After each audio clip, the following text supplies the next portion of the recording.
From this to this, and this to this.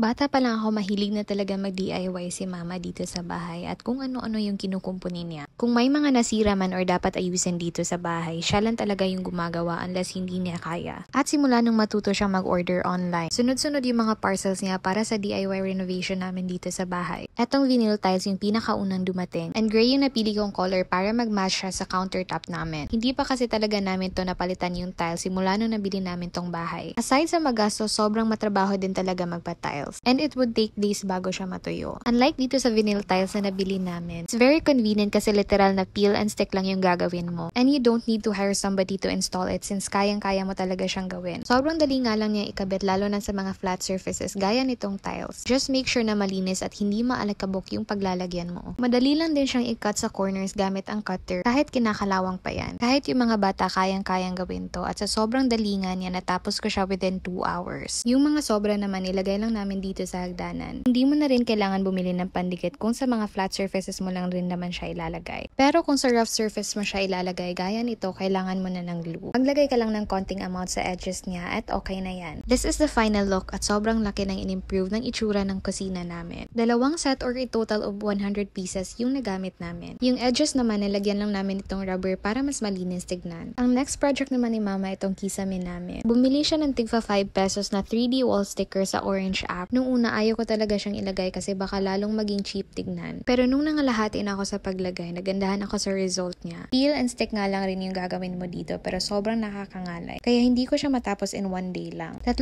beses rin kami nag-order nito kasi laging nagkukulang. Mabuti na lang at white yung napili na color ni mama kasi maliwala siya tignan at mas lumalaki tignan yung space ng bahay. Pinalitan na rin ni mama yung pinaglumaan naming light bulb and yung pinsan ko yung pinag-install namin. Sobrang ganda at nag-complement naman siya sa nilagay naming stickers. Sobrang syalangan niya tignan at hindi mo mahalatang mumurahin lang lahat ng to. Pumunta rin kami sa bilihan ng tela sa city para mapalitan na rin ng punda yung sofa namin. Pumili lang ako ng zipper na malapit sa kulay ng mga tela na binili namin. Supposedly ako yung magtatahi ng cover ng sofa pero nasira yung makina namin. So pinatahi na lang namin siya sa kakilala naming mananahe. Etong divider sa likod, sticker pa rin to siya. Nilagyan lang ni mama ng illustration board yung likod at sinapawan na namin itong sticker. Actually, fluted panel sana yung ilalagay namin kaso lang yung na-order ni mama maliliit pala, kaya ito na lang yung nilagay namin. Parang fluted panels na rin naman yung mga print niya. Sobrang linis niya tignan. And this is the final look. Nilagay na rin namin yung wall clock dito. Kung maliit naman yung space ng bahay niyo like ours, mas space saving maglagay ng mga foldable tables or shelf like this. Ilalagay ko na lang sa comment section yung mga links ng products na na-mention ko kanina.